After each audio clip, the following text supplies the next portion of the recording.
Okay, so imagine a wake up morning routine. My alarm clock goes off. I roll out of my bed in my underwear, make my coffee, and sit down at my glass top kitchen table with a gigantic bay window overlooking the city. We can start off this vlog the right way. But in reality, I'm just a regular dude working on stuff and actually making a mess. So that's what I'm going to take care of before I get back to working on this. Most, if not all, of the fabrication is done so far.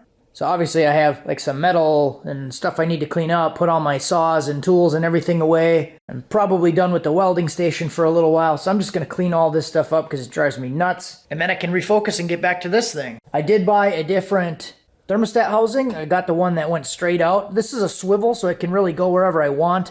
But I think what I'm going to do is probably use a Silverado upper hose, because that works pretty well. I did that on the Ranger. Initially, on my first swap, I used a Silverado upper on the lower hose, and it works really well because it kind of swoops all the way over to the opposite side. Because the lower radiator fitting comes out over here, and it's got to come up over into here. So I want to at least have two options. So I can do a 90 straight in, and that'll probably work a little bit better. If not, I do have the swivel option. They had a bunch of red RTV jammed in this thing, so I'm guessing it was probably having issues leaking. I personally have never had a swivel fitting leak. I've used them on a couple builds, and I haven't had them leak. But this one must have been leaking. The new one is just a one-piece unit, so that should be good. And then really the next big part is going to be getting the fuel system done. So I'll fit the intake, make sure that this charge pipe going from the intercooler to the intake is going to fit properly, and then I can start working on running the fuel lines and stuff. I did buy a riv nut tool for this project. I've always kind of wanted to use one, but figured this would be a good opportunity to get one and start using it. So we'll be able to tie up some of the wiring and the fuel lines nicely with bolts and P-clamps instead of using like self-tapping screws. I also picked up one of these lug crimpers for doing big wire terminals. So this goes from like 6 gauge to the 0 gauge. This is my old one that I used to use. It's like a huge, gigantic handle, so you can see the big size difference. This one should be a little bit easier to work with, but this one's always treated me good. But it's a monster for doing big terminals. Back when I was doing big stereo stuff and you'd have to crimp like 50 big lugs on, that thing was nice. So we got some lines and a catch can and a bunch of fittings. This catch can setup is actually kind of sweet because this kit on like Amazon or eBay, I think it's like $55, but it comes with hose and it comes with a ton of fittings, and it's actually like a really decent price. I don't know if we're going to use this one because the owner contacted me and said that someone gave him one of the bigger like Honda style 4-port 10ANs, and I think he wants to use that instead of this one, and he wanted to use this in a different build. So I'll have to get the dimensions. It'll probably fit back there. It's the same one that I used on the Escalade, but it should fit in that area, so we'll see what he wants to do with that. So yeah, I don't really have any set goals for today. I'm just going to kind of, I guess, vlog the day, and we'll see what happens. All right, so next big project on the list is we're going to twin turbo LS swap my battery charger. Now, actually, I am going to fix this because I ripped it off. I actually left it hooked up to the truck one day, and I backed out. I forgot it was hooked up to the truck because it was like stuffed against the wall and the battery's underneath the truck. I forgot it was hooked up, and I drove out of the truck. That's why it's all, or I drove out of the garage. That's why it's all bent up too. So I'm going to fix this thing because I want to hook it up to my other truck, because that thing actually wouldn't start today. My wife went to go take the kids to school today, and truck wouldn't start. And I don't know if it's fuel pump or something else. It doesn't have fuel pressure right now. So I'm going to bend these little tabs out and recrimp this, I think. All right, squeeze that bad boy. All right, that should be good. Well, I've been running a heater inside here just to see if maybe the fuel rail was frozen.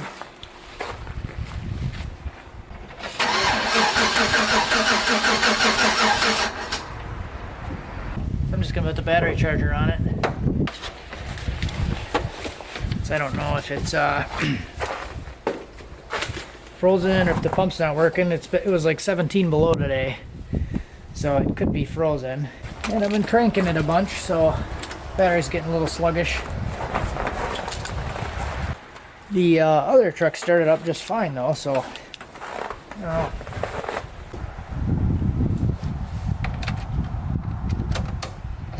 I did just put the towels there to kind of trap some heat in there, but I don't know. I don't think that's it. All right, well, I figured something out. So check this out.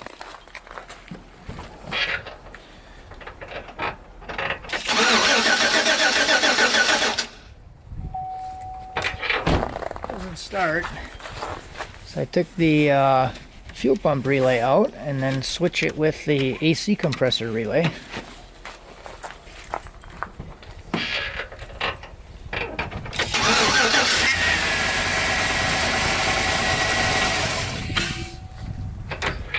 It fires right up, no problem. So, looks like it's just a bad relay. Everything else is working, so that was will be an easy fix. Gives me an idea for a new whole series, or another video, I guess. No start, no fuel troubleshooting. We'll do that one coming up. Doing the most important thing I could be doing right now, listening to the sloppy radio show with the Nelsons. And I'm going through and undoing a whole bunch of the fittings for all the old fuel lines for the Mustang. So, got a bunch of the fittings done already. Got a few of the lines left. I'll probably do the regulator. I might be able to drill that regulator tonight. But for these fittings, I'm just kind of going through and undoing all of them. So I'm just putting them in the clamp. Take the fitting off. And then we're going to reuse as many of these fittings as we can. Because these fittings haven't been on the car for even a year. But the lines are really beat up. And a lot of them are kind of mangled. So I believe the fittings should be good to reuse. Just try to save them a little bit of money there. And then I'm just grabbing the bottom of it and twisting and rotating the thing out, and it works pretty solid. Alrighty, got all these fittings done. Some of them are kind of gross, and like the filter and stuff, because it's got, looks like a underbody coating that they sprayed on it after they put all the lines and everything in there. So some of the lines and junk have this like underbody coating on it. But I also picked up this flaring tool here. Dane Thompson at Burn Down YouTube channel actually posted this thing the other day doing some AN hard lines. So I picked this thing up. I used like a brake line flaring tool before and it didn't really work. It kind of mashed up the line. And this flaring tool looked like it worked really well. So I do have some stuff for hard lines. Got the roll of 5/8 tubing there. So I'd like to start testing out doing some hard lines. I did get a couple of these spring benders. I do have a couple other of these smaller benders. But I'll try this big boy on the 5/8 line for now for the 10 AN stuff. And maybe a good opportunity to try something like that would be on this water pump here. Do some 10 AN fittings on the water pump and then a hard line to bypass the exhaust system, and then hook up the heater hose over here. Not sure, but just kind of brainstorming right now.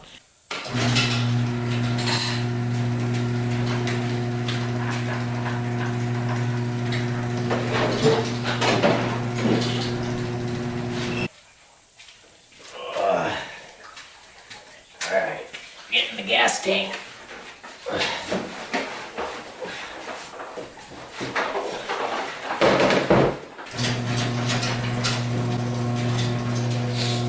Just got done editing a video about the bad fuel pump relay. Alrighty, so we got that scheduled. That'll go up in 10 days. I also have coming up this history of the Ford Ranger video, so that's scheduled. That'll be coming up on the 11th. Well, it's kind of putzing around with this thing. I took the fuel pump hat out. It does have 2 Walbras in there, 450s. I don't think I'm going to do much with this. I'm probably just going to leave a lot of this as it is. I just want to test, make sure both the pumps were working, because when it came in, it was only running one of the pumps. And it's just kind of strange to me that you would go through the effort of hooking up multiple pumps, or I should say installing multiple pumps and not hooking one of them up, and then still running it in boost. I don't know. Doesn't make sense. So I want to verify that the pumps work. And then I think I'll get the intake on and start mocking up some of the fuel system. I might pull the engine and transmission back out because I want to do some more painting, I think, on the engine mounts. The backside of the mounts need some paint. And I don't really want to do a lot of that with the engine in the car. Then I got to clean up a bunch of this wiring and stuff yet. So yeah, kind of not really a whole lot of big stuff going on with the car right now. I got all these fuel fittings done. I'll probably start mocking up the fuel system and what I want to do with that. That'll be like a whole video that I think I want to do. But figured I'd try out the just random vlog my day kind of video. Next video will be going into detail on the fuel system.